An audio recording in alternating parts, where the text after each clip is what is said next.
Hello, एक बार सभी का फिर स्वागत है आपके अपने YouTube channel R S platform पे। आज हम बात करेंगे संस्कृत साहित्य। सेकंड ग्रेड की तैयारी कर रहे हो, फर्स्ट ग्रेड की तैयारी कर रहे हो या बात तैयारी कर रहे हो री की, सभी में संस्कृत साहित्य का इम्पोर्टेंट योगदान होता है। काफ़ी सारे प्रश्न यहाँ से बनते हैं, लेकिन साहित्य में आपको जो पढ़ना है वो केवल अब ऊपर से नहीं पढ़ना, आपको डिटेल पता होनी चाहिए। क्योंकि प्रश्न जो बनते हैं वो कई तरह के बनते हैं। जैसे आपसे रचनाओं का परिचय पूछा जा सकता है, कवियों का परिचय पूछा जा सकता है, सूक्तियाँ पूछी जा सकती है। यहाँ तक आप पढ़ने का प्रयास करते हो और कहीं ना कहीं यहाँ पर आप सफल भी हो जाते हो।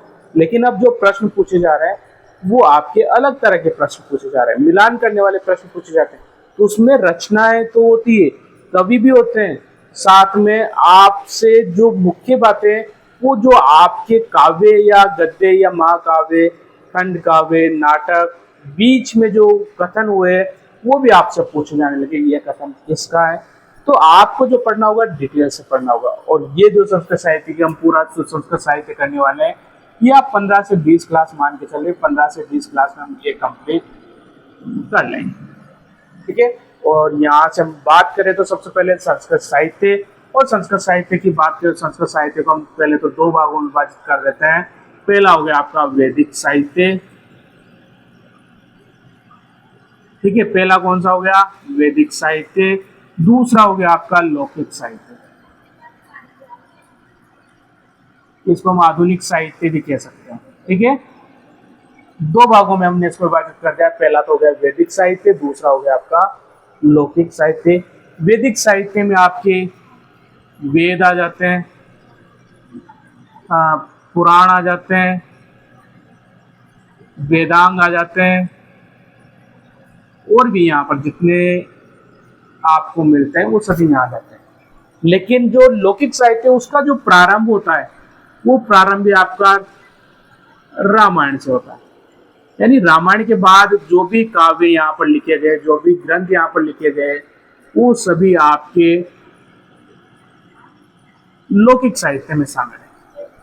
ठीक है, तो पहला जो काव्य लिखा गया था लौकिक साहित्य का वो था रामायण, और हम इसको डिटेल से यहाँ पढ़ेंगे वैसे, लेकिन थोड़ी सी डिटेल हम यहाँ पर इसके बारे में पढ़ लें। लौकिक साहित्य में कौन कौन से यहाँ पर शामिल हो सकते हैं। तो सबसे पहले तो हम साहित्य की परिभाषा की बात करें तो साहित्य की परिभाषा की बात करें तो साहित्यस्य भाव इति साहित्य। क्या आ जाएगा? साहित्यस्य भाव इति साहित्य।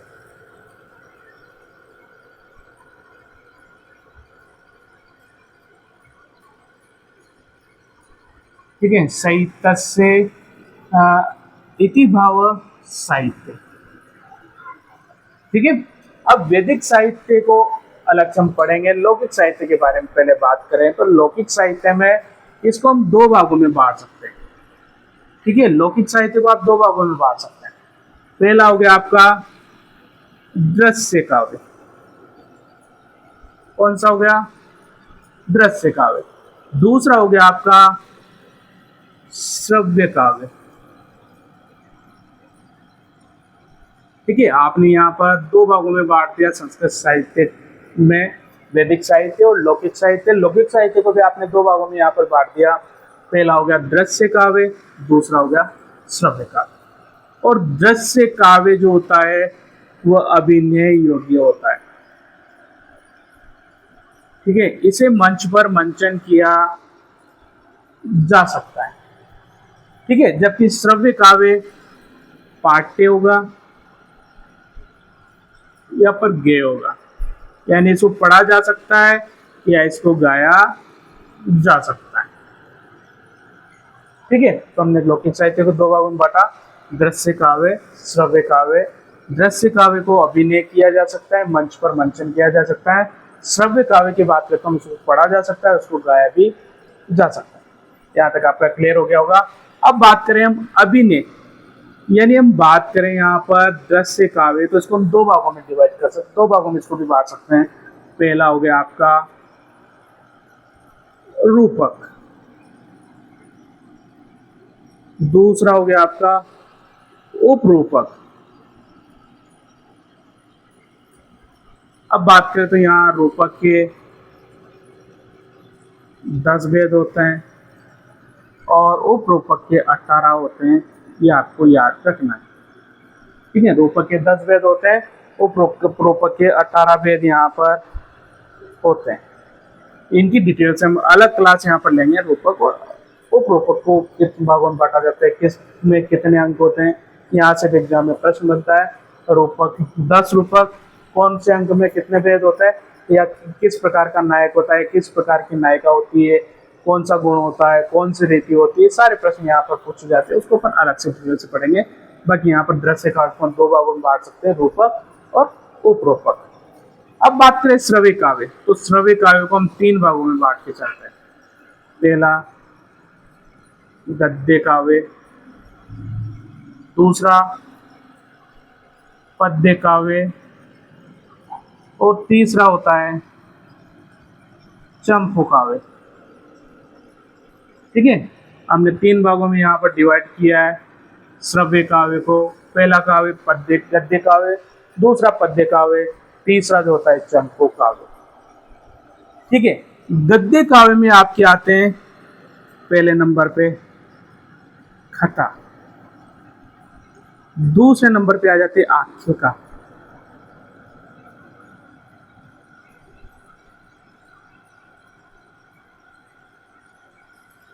ठीक है। पहले कौन से आती है कथा, दूसरी आती है आख्यायिका। पद्य काव्य में बात करें तो महाकाव्य,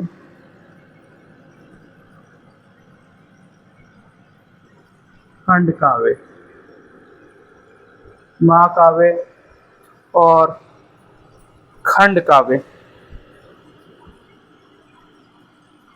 और तीसरा आ जाता है यहाँ पर मुक्तक काव्य।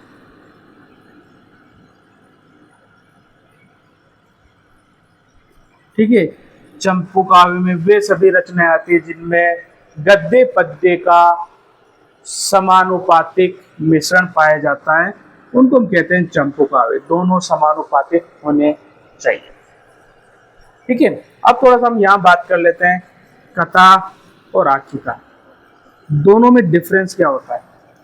कथा और आख्यायिका में डिफरेंस क्या होता है, ये आपसे एग्जाम में यहाँ पर पूछा जाता है कई बार, तो आपको ध्यान होना चाहिए। यहाँ पर अंतर कर लेते हैं। एक तो विषय वस्तु आधारित, दोनों की जो विषय वस्तु होती है वो भिन्न भिन्न होती है। ठीक है, दूसरी कर लेते हैं हम भाषा, दोनों की जो भाषाएं होती है अलग अलग होती है। और तीसरी जो होती है वो अंक या खंड, दोनों संबंधित भी यहाँ पर होती है। विषय वस्तु की बात करें तो काल्पनिक, काल्पनिक विषय वस्तु होती है कथाओं की। तो एक कथा होती है, इसकी विषय वस्तु क्या होती है, काल्पनिक होती है। कथा की जो विषय वस्तु होगी काल्पनिक होगी, जबकि आख्यायिका की जो विषय वस्तु होगी वो होगी ऐतिहासिक। कौन सी होगी, ऐतिहासिक होगी। दूसरी बात करें भाषा, कथा की भाषा कोई सी भी भाषा यहाँ पर हो सकती है, लेकिन जो आख्यायिका होती है इसकी जो भाषा होगी वो संस्कृत भाषा होगी। आख्यायिका जो लिखी जाएगी कौन सी भाषा में लिखी जाएगी, संस्कृत भाषा में। ठीक है, तीसरा इसको हम खंडों में विभाजित करते हैं। कथा को किस में विभाजित करते हैं, खंडों में, जबकि इसको उच्छ्वासों में हम विभाजित करते हैं। तो ये तीन अंतर यहाँ से पाए जाते हैं। ठीक है, तो यहाँ से आपको समझ में आ गया होगा। अब हम बात करते हैं जो अपना पहला महाकाव्य वो है रामायण। ठीक है, पहला जो महाकाव्य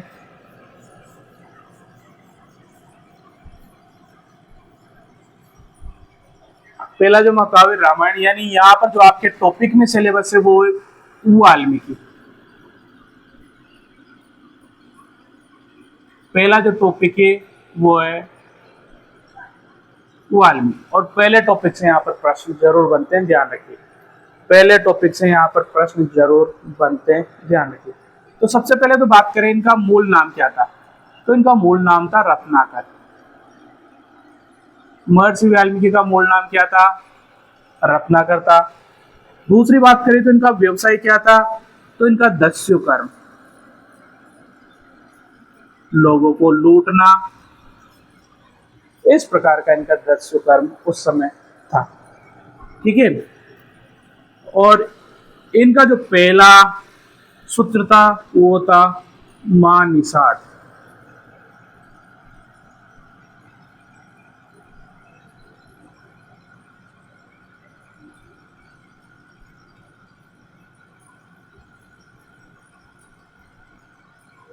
मां निषाद प्रतिष्ठाम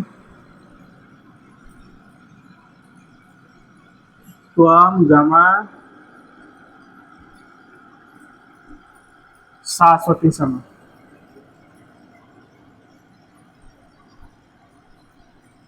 यानी तमसा नदी के किनारे इनका आश्रम था। आश्रम कहाँ था इनका? तमसा नदी के किनारे। वहां पर इन्होंने देखा कि एक बले यानी व्याध ने अपने धनुष बाण से एक क्रोंच पक्षी के युगल जो बैठा हुआ था, प्रेमालाप में आसक्त था, उसमें से एक क्रोंच पक्षी को यहाँ से मार दिया था। उसके वध से यहाँ पर जो देखा, उस प्रकार के विलाप करते हुए क्रोंच पक्षी को देखा, तो करुणा से युक्त इनकी वाणी में जो पहला श्लोक यहाँ पर निकला वो ये था। और इसको सुनकर के स्वयं ब्रह्मा आए और ब्रह्मा ने प्रकट होकर के इनको रामायण लिखने की प्रेरणा दी। ठीक है, रामायण लिखने की प्रेरणा दी। इनके समय की बात करें तो इनका समय था 500 ईस्वी पूर्व। 500 ईस्वी पूर्व। ठीक है। और जो इनका पहला लिखा हुआ महाकाव्य था वो था रामायण। और इस रामायण की बात करें तो ये रामायण 7 कांडों में विभाजित है। कितने कांड? 7 कांड। कितने कांड है? 7 कांड।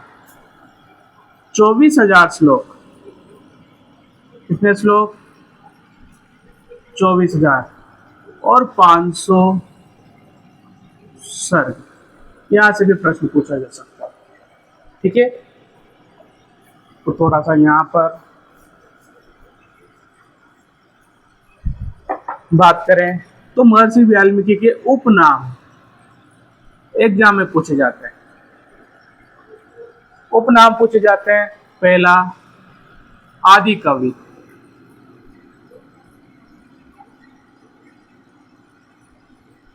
आर्ष ऋषि,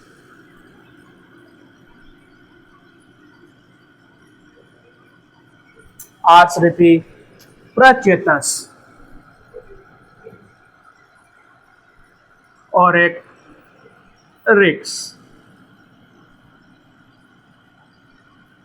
इनके 4 उपनाम ही आपको याद रखने, और रामायण को आदि काव्य कहते हैं। ठीक है।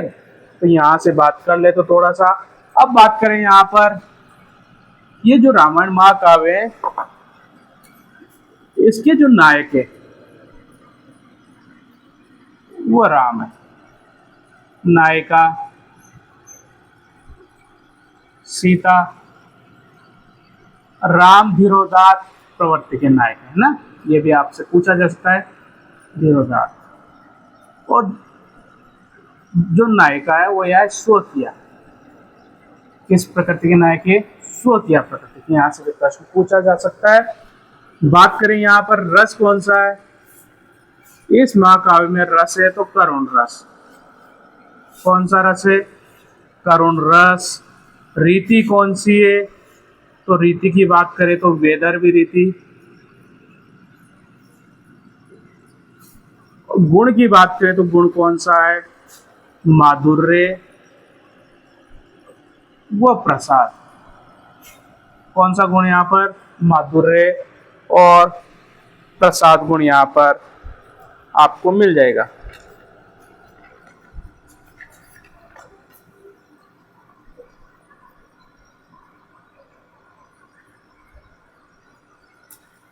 ठीक है। तो एक तो प्रश्न यहाँ पर आपका ये हो जाता है। इसके बाद जो प्रश्न बनता है वो आपका कांड से रिलेटेड बनता है। ठीक है। 7 कांड में विभाजित किया गया है। पहला कांड जो है वो है बाल कांड। कौन सा कांड? बाल कांड। और बाल कांड में आपने डिटेल से पढ़ लिया होगा बाल कांड।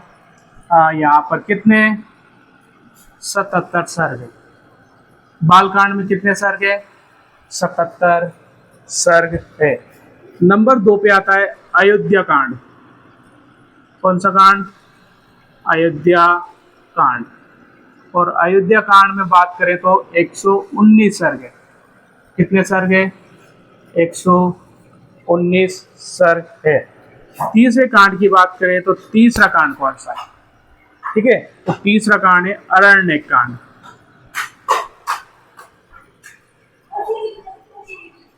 कौन सा कांड है तीसरा? अरण्यक कांड। और अरण्यक कांड में 75 सर्ग है, 75 सर्ग है। ठीक है, नंबर 4 में बात करें तो नंबर 4 पे आता है आपका किष्किंधा कांड।